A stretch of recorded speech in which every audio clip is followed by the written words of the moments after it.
నమస్తే, welcome to hit TV. నా పేరు నరేష్.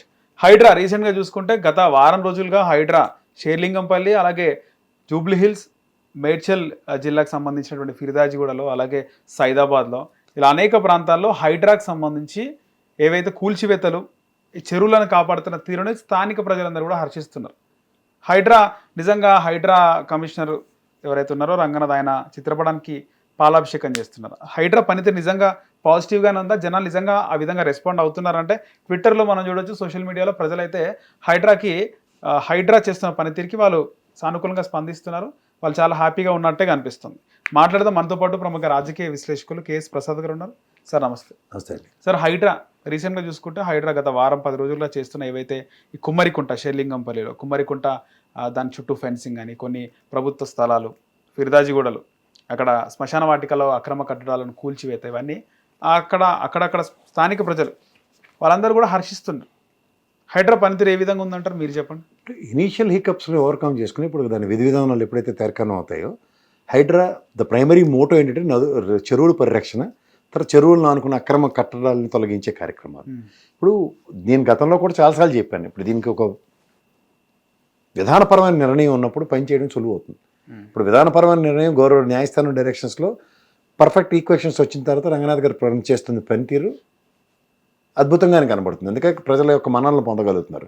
ఇప్పుడు శ్మశాన వాటికల్లో, ఫిర్యాదిగూడలో దాని ఆక్రమణలను తొలగించినప్పుడు ప్రజల నుంచి డీసెంట్లు వ్యతిరేకతలు రాలేదు కదా. అలాగే ఇక్కడ కుమ్మరికుంటలో చెరువు ఆక్రమణది తొలగిస్తున్నప్పుడు ఎవరు రావట్లేదు. ఎందుకు రావట్లేదు అంటే పర్పస్ఫుల్గా ఇప్పుడు రెసిడెన్షియల్ అకామిడేషన్స్ కట్టినప్పుడు దానికి ఏ ప్రాతిపదిక మీద పర్మిషన్స్ ఇచ్చారన్న అప్రహెన్షన్స్ని కన్సిడర్ చేయకుండా బుల్డోజ్ చేసుకుని వెళ్ళిపోదాం అంటే కుదరదు కదా. నిరాశ్రయం చేసే కార్యక్రమం వెసెస్ అన్యాక్రాంతంగా ఆశ్రయం పొందడం అన్నది కాన్సెప్ట్ కదా. శ్మశానంలో కొట్టేసినట్టు కనబడుతుంది, చెరువు అక్కడ క్లియర్గా ఉన్న దగ్గర ఆక్రమించుకుంటే ఎవడుకుంటాడు? ప్రభుత్వం అయితే ఊరుకోదు కదా. ప్రభుత్వం ఎప్పుడైతే కొన్ని కఠినాత్మకమైన నిర్ణయాలు తీసుకున్నప్పుడు ప్రజారంజక పాలన అనే దగ్గర ఇనీషియల్గా కొంత ఇబ్బందులు ఉంటాయి, కానీ ఒక స్ట్రీమ్లైన్ అయిన తర్వాత దాని పర్యవసనాలు, దాని ఫలితాలు చాలా బ్రహ్మాండంగా ఉంటాయి భవిష్యత్తుకి. సో ఒక్కసారి ఈ హైడ్రా లాంటి సంస్థ ప్రతి ప్రభుత్వం నెక్స్ట్ వచ్చి గవర్నమెంట్లు కూడా దీన్ని కంటిన్యూ చేసి అనుకోండి, హెన్స్ ఫోర్త్ అన్నది భయం ఉంటుంది కదా. ఇప్పుడు ఎగ్జిస్టింగ్ వాటి మీద అలా క్లియర్ చేసుకుంటూ వెళ్తే ఓవర్ పీరియడ్ ఆఫ్ టైం మనం శుభ్రంగా ఉన్న చెరువులని పరిరక్షించబడతాయి కదా. ఇది మెయిన్. సో ఎందుకంటే గ్రౌండ్ వాటర్ తగ్గిపోయిన దగ్గర మొన్న 4 రోజుల పాటు చాలా తీవ్ర ఇబ్బందులు ఎదుర్కొన్నారు తెలంగాణలో ప్రజలు.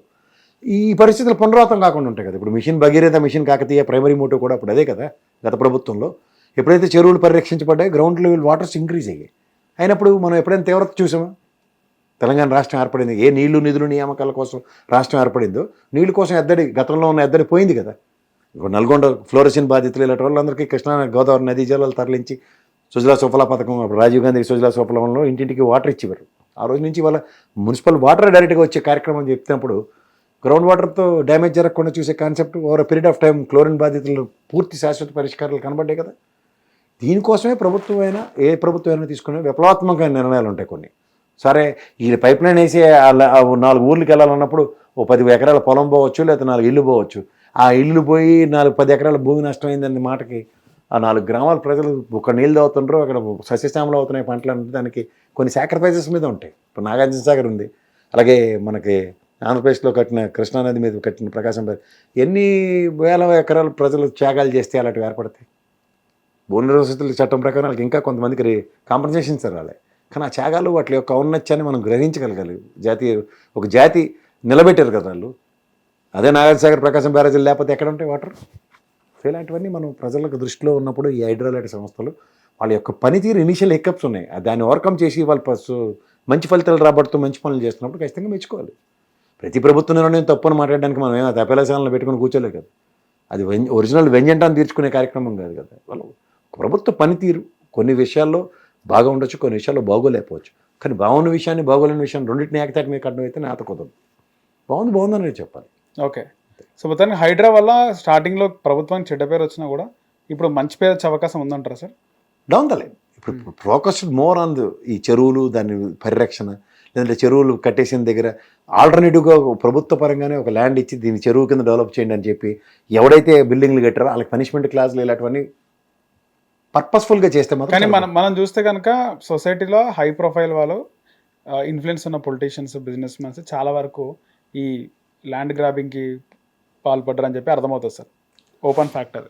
మీరు చూస్తే స్టార్టింగ్లో మూసీ కాదు, మూసీ కంటే ముందు చాలా వరకు ఎక్కువ కొట్టపల్లి చెరువులు డెమాలిష్ చేసేటప్పుడు ఎట్ ద సేమ్ టైం ఇక్కడ ఉన్నటువంటి దుర్గం చెరువు కూడా నోటీసులు ఇచ్చినారు. దాదాపు ఒక 1000 ఇళ్ళకి ఏమో నోటీసులు ఇచ్చినారు సార్. 100 or 1000 ఇళ్ళకి నోటీసులు ఇచ్చినప్పుడు దాంట్లో సీఎం రేవంత్ రెడ్డి వాళ్ళ బ్రదర్ తిరుపతి రెడ్డి ఇల్లు కూడా ఉంది. డెమాలిష్ చేస్తే చేయమన్నాడు, కానీ అందరు కోర్టుకు పోయినారు, అక్కడ ఏది డెమాలిష్ జరగలేదు సార్. ఇది అయ్యప్ప సొసైటీ పెట్టకదా అదే కదా, 2ంటికి పక్కలేని రెట్టగానే రెడీగా వచ్చేస్తారు మిగిలిన అందరూ. Court stay order. నాగార్జున కూడా అదే పెట్టకథ నడిపితే ఏడు చేసాడు, తెడేలు అనిపించాడు రంగనాథ్, అదే కరెక్ట్. కానీ ఉన్న వాళ్ళైతే వాళ్ళ కోర్టులో నాగార్జున ఉన్నాడు కదా మళ్ళీ అనమాట. ఏమైంది ఎన్ కన్వెన్షన్, డెక్కని బట్టలు నొక్కితే రీయన్ ముందుకు వెళ్ళిపోయి చెరువుకి వస్తుంటాం కానీ డెక్కని రీయన్ వెనక్కి వచ్చింది. ఈ పెట్టకథలన్నీ చూసి తెల్లారి పొద్దున్న వెళ్ళాడు, స్టే ఆర్డర్కి మధ్యలో గ్యాప్కి వెళ్ళాడు, పుహారు చేసి వచ్చాడు. అది అలా చేస్తేనే కొన్ని పనులు అవుతాయి.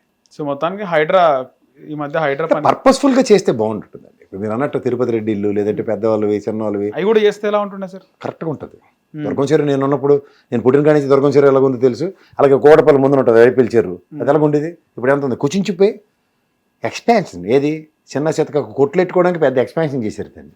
ప్రభుత్వం తీసుకొచ్చిన హైడ్రా అనే ఒక ప్రాజెక్ట్ అంటారా, పథకం అంటారా, అది ఏమంటారు సార్? అది దానివల్ల ఇప్పుడు గవర్నమెంట్కి మైనస్ ప్లస్ ఏం? రేవంత్ రెడ్డి గారికి ల్యాండ్ల మీద పూర్తి అవగాహన ఉందండి, తెలంగాణ రాష్ట్రం మొత్తం మీద. అవగాహన ఉన్నప్పుడు ఏమవుతుంటే ఎక్కడెక్కడ అన్యాక్రాంతమేవో అప్పటి అవగాహనతో ఆయన రాజకీయ అరంగేట్రం నుంచి ఈ రోజు దాకా పూర్తి అవగాహనతో తీసుకున్న ఒక విప్లవాత్మక నిర్ణయమే హైడ్రా. అంతే. ల్యాండ్ల పైన బాగుందా సార్? పూర్తి అవగాహన ఉంది ఆయనకి. ఎట్లా సార్, ఎట్లుందంటారు అవగాహన? ఆయన చెప్పారు కదా రియల్ ఎస్టేట్, ఆయనకి ఏదో పేరు పెట్టుకున్నాడు ఆయన, వాట్స్ యువర్ ప్రొఫెషన్ అంటే. ఓకే, అట్లా. అలాగే ఆయన ఈ జూబ్లీ హిల్స్ బంజారా హిల్స్ ఏరియాలో ఉన్న చాలా ల్యాండ్ల పైన కేసులు వేసిండు ఆయన ఫస్ట్ టైం ఎమ్మెల్యే అయినప్పటి నుంచి అని కూడా కొంతమంది మాట్లాడతారు. నేను చెప్తున్నాను కదా, అవగాహన ఉన్నప్పుడే ఏది ప్రభుత్వం ఉందో ఏది ప్రభుత్వం కాకుండా అన్యాక్రాంతం అవుతుందో దాంట్లో మీద పనిచేసే వాళ్ళు కొంతమంది ఉంటారు. అందులో రేవంత్ రెడ్డి ఒకటి. అందుకని ఇప్పుడు ఈ ప్రభుత్వానికి వచ్చే ఎన్నికల్లో మైనస్ ప్లేసా సార్ ఈ హైడ్రా తీసుకునే?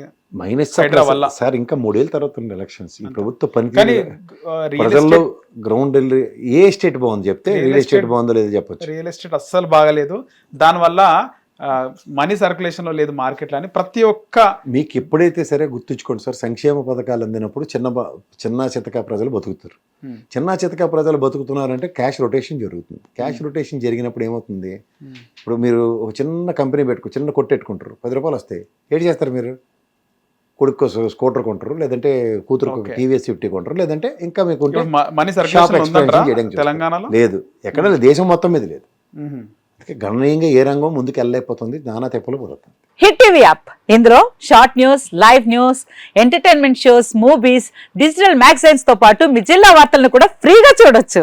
ఇంకెందుకు ఆలస్యం, వెంటనే హిట్ టీవీ యాప్ ని డౌన్లోడ్ చేసుకుని ఫ్రీగా ఎంటర్టైన్మెంట్ పొందండి. Hit TV app, hit TV app, please download hit TV app. Hit TV app ని ఫ్రీగా డౌన్లోడ్ చేసుకుని ఎంజాయ్ చేయండి. మీకు నచ్చిన ఎంటర్టైన్మెంట్ కోసం హిట్ టీవీ యాప్ ని ఫ్రీగా డౌన్లోడ్ చేసుకుని ఎంజాయ్ చేయండి. హిట్ టీవీ యాప్ ని డౌన్లోడ్ చేసుకుని ఆస్వాదించండి, ఆశీర్వదించండి. ఇంతమంది సెలబ్రిటీలు హిట్ టీవీ యాప్ ని డౌన్లోడ్ చేసుకోండి అని చెప్తున్నారంటే ఎంత మంచి యాప్ ఆలోచించండి.